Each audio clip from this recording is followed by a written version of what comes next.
was trying to find a reason to tell you that I'm sorry. I've been lying all this while so that you. To distribute a multiple locations shared folder in a one namespace. Have you got it? हाँ, चलो good. तो इसका practical हम लोग perform करके देखा जाए। तो चलिए प्रैक्टिकल परफॉर्म करके देखते हैं। तो सबसे पहले हम लोग सीखेंगे कि डीएफएस को कैसे इंस्टॉल करते हैं और डीएफएस में नेम स्पेस को कैसे क्रिएट करते हैं, और फिर सीखेंगे हम लोग डीएफएस के नेम स्पेस को क्लाइंट कैसे एक्सेस करे सारे फोल्डर्स को। हाँ, क्लियर है? तो चलो देखते हैं। तो ये देखिए हमारे पास ये तो क्लाइंट है खैर, और जैसा कि आप देख रहे हो मेरे पास ए सर्वर 1 2, मेरे पास 2 सर्वर है। कौन कौन सर्वर? 2 सर्वर। जैसा कि आप देख रहे हो यहां पर हमारे मेंबर सर्वर ने 3 फोल्डर शेयर किए। कितने फोल्डर? 1 2 एंड 3। और मेरे पास एक सर्वर और है। मैं चाह रहा हूं यहां के सी ड्राइव में एक फोल्डर बनाने, मतलब 2-3 फोल्डर बनाकर शेयर करने जा रहा हूं।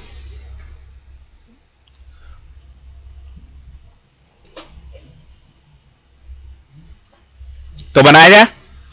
बनाने के लिए क्या करेंगे? न्यू, और यहां क्या नाम देना चाहते हो? डेटा 1 और डेटा 2, जो कि कहां से शेयर है? किसी दूसरे सर्वर से, और एक सर्वर पर टेस्ट 1 टेस्ट 2 टेस्ट 3 शेयर है। तो यहां देखो मैं इसको शेयर करता हूं नेटवर्क में।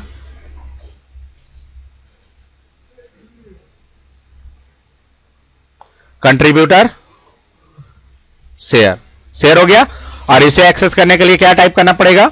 /vns-dc1-2k8 और उस फोल्डर का नाम जैसे कि डेटा 1। डन।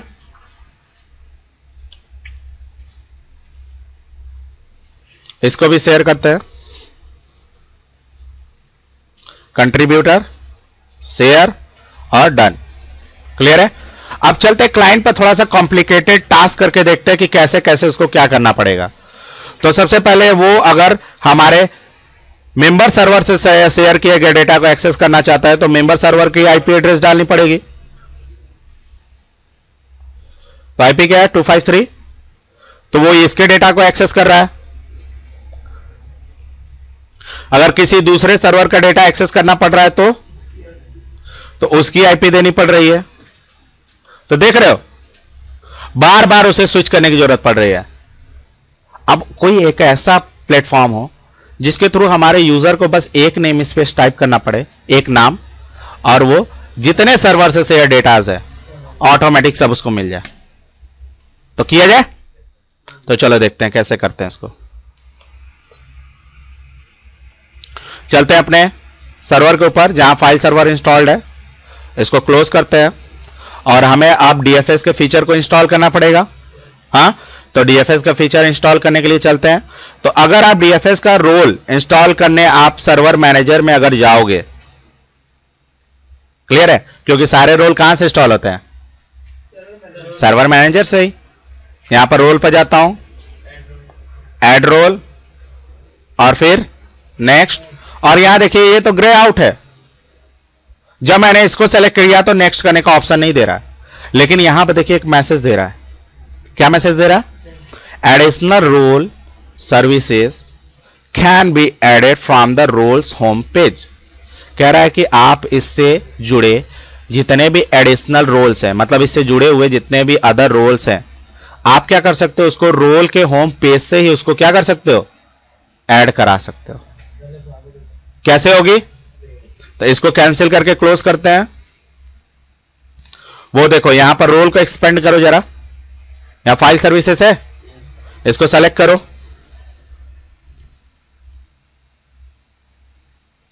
सेलेक्ट करने के बाद इस पर राइट क्लिक और यहां देखो ऐड रोल सर्विसेज है। हाँ, क्लिक करने के बाद यहां देखिए आ गया, खुल गया वही टास्क, और यहां से क्या सेलेक्ट करोगे? Distributed file system. Distributed file system के दो कंटेंट है, एक है डीएफएस नेम स्पेस और एक है डीएफएस रिप्लिकेशन। डीएफएस रिप्लिकेशन का मतलब यह होता है कि मल्टीपल लोकेशन से जो हमारे शेयर्ड फोल्डर हैं वो आपस में रिप्लिकेट करते रहे। मतलब डेटा अगर सर्वर से रखा गया तो वो क्लाइंट को मिले, ये कि ना मिले, मिले ना, तो इसी को क्या कहता है, रिप्लिकेशन कराना। और दूसरा नेम स्पेस।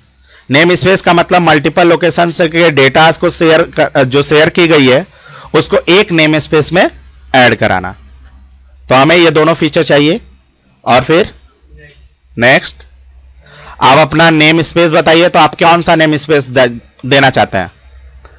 तो मैं यहां पर टाइप कर देता हूं सर्वर डेटा, कोई प्रॉब्लम, आप अपने अकॉर्डिंग कुछ भी दे सकते हो। क्लियर है। फिर नेक्स्ट, और यहां देखिए आपसे पूछ रहा है कि select your namespace would you like to create. कहने का मतलब आप डोमेन इन्वायरमेंट में हैं तो आप यहां से ऑटोमेटिक सेलेक्टेड है domain based name space. Domain based के नेम स्पेस में क्या होता है कि डबल स्लैश लगाकर jetking.com आपका जो डोमेन होगा स्लैश देकर उसका जो आपने नेम स्पेस आपने प्रोवाइड किया होगा उसका नाम बताना पड़ेगा।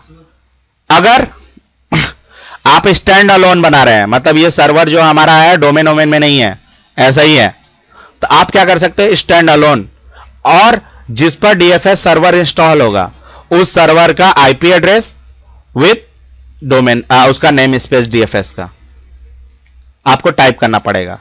क्लियर है। लेकिन हम लोग डोमेन बेस्ड पर काम कर रहे हैं तो हम लोग क्या करेंगे, डोमेन को सेलेक्ट करेंगे। फिर और यहां पर आपको नेम स्पेस ये मिल गया। अब नेम स्पेस में अब सभी शेयर्ड फोल्डर को क्या कराना पड़ेगा, ऐड कराना पड़ेगा। तो चलिए ऐड कराएं। ब्राउज, तो सबसे पहले मेम सर्वर पर देख लेते हैं कौन कौन सा फोल्डर शेयर है। तो देखो दिखाई दे रहा है, ऐड कराओ।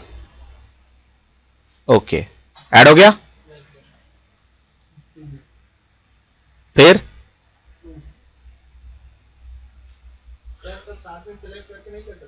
एक एक करके होगी, और फिर इसको। तो ये तो हो गया हमारे सर्वर, एक सर्वर का डेटा। चलते हैं ऐड ब्राउज। अब यहां से आप क्या करोगे, अब उस सर्वर का कंप्यूटर नेम बताइए। तो उस सर्वर का कंप्यूटर नेम क्या है, DC1 शो फोल्डर। तो देखिए है डेटा, ओके कीजिए, ओके कीजिए, ऐड ब्राउज, फिर से चेंज कीजिए क्योंकि ये चेंज हो गया। तो क्या नाम है, ऐड, ओके। तो सारे ऐड हो गए, और फिर नेक्स्ट, और यहां से इंस्टॉल। तो ये इंस्टॉल होने में कुछ ही सेकंड लेगा, तब तक हम लोग अपने वीडियोस को पॉज कर देते हैं। जैसे ही ये होकर आता है हम लोग रिज्यूम करते हैं। क्लियर है।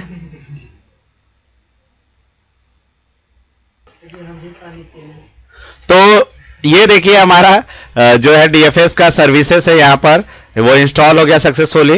एंड देन क्लोज करते हैं, और चलिए अब इसे ओपन करके देखते हैं अपने डीएफएस को। तो उसके लिए स्टार्ट, एडमिन टूल, और यहां से हमारा डीएफएस का मैनेजमेंट यह है, और यहां पर क्लिक कीजिए। तो ये देखिए हमारा ओपन हो रहा है अभी, और ये देखिए हमारा नेम स्पेस को रिफ्रेश कर रहा है, और यहां देखिए आपका नेम स्पेस, और नेम स्पेस में जितने भी कंटेंट होंगे वो आपको सामने दिखाई दे रहा है, दिखाई दे रहा है।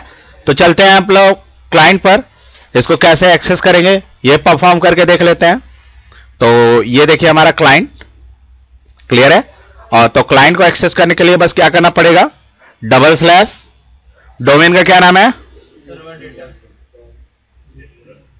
jetking.com ना, and then slash server data, और हिट एंटर।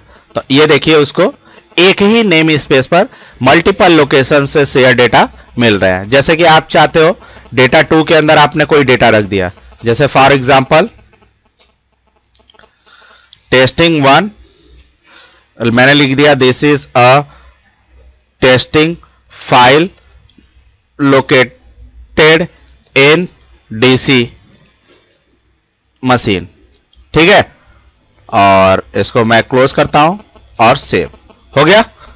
और मैं क्या करता हूं कि एक जो फाइल है वो टेस्ट नाम के फोल्डर के अंदर बनाता हूं। तो ये तो पहले का बना हुआ है, मैं क्या करता हूं एक और फाइल बना देता हूं। जैसे मैं दे देता हूं remote data, this is a file created by users. Clear है? और मैं इसे बंद करके सेव करता हूं। तो ये सेव हो गया। मतलब क्लाइंट को इतनी ज्यादा फ्लेक्सिबिलिटी हो गई है कि बस एक ही नेम स्पेस है और मल्टीपल लोकेशन से शेयर फोल्डर आपको मिल रहा है। क्लाइंट को कैसे समझ में आएगा कि कौन सा फोल्डर कौन सा सर्वर का है? वो जानना ही नहीं चाहता, वो जानना ही नहीं चाहता कि उसको उसके डेटा से मतलब है बस ना। उसको तो पता नहीं करना है कि कहां जा रहा है कहां नहीं जा रहा है, मुझे जाना नहीं है। मैं एक फ्लेक्सिबिलिटी उसको प्रोवाइड करा रहा हूं कि मुझे बार बार जंप ना करना पड़े कि डबल स्लैश लगाकर ये सर्वर, डबल स्लैश लगाकर वो सर्वर, डबल स्लैश लगाकर वो सर्वर। लेकिन यहां देखो फ्लेक्सिबिलिटी क्या है कि मल्टीपल लोकेशन पर हमारा फोल्डर है और एक ही वर्चुअल नेम स्पेस के थ्रू उसको हमारे क्लाइंट को दिया जा रहा है। क्लियर है? और चलो देखते हैं हम लोग हमारे पहले DC1 पर जाके देखते हैं। डेटा 2 फोल्डर के अंदर मैंने कुछ बना के रखा था, तो देखा जाए तो देखो है, और देखो है ना यहां पर जो मैंने लिखा था मौजूद है। और चलते हैं मशीन नंबर 2 पर। तो ये देखिए हमारा सर्वर का मशीन, और ये इसके टेस्ट 1 के अंदर एक फोल्डर बनाया ना, माई कंप्यूटर के अंदर ओपन करके देखते हैं और टेस्ट 1 के अंदर तो देखिए है। तो इस तरह हमारा DFS काम करता है। तो आज के लिए बस इतना ही, और नेक्स्ट वीडियो में कुछ और भी चीजों के बारे में हम लोग फाइल सर्वर से जुड़े चीजों के बारे में देखेंगे, जैसे FSRM, कोटा और शैडो डिस्क के बारे में देखेंगे। क्लियर है?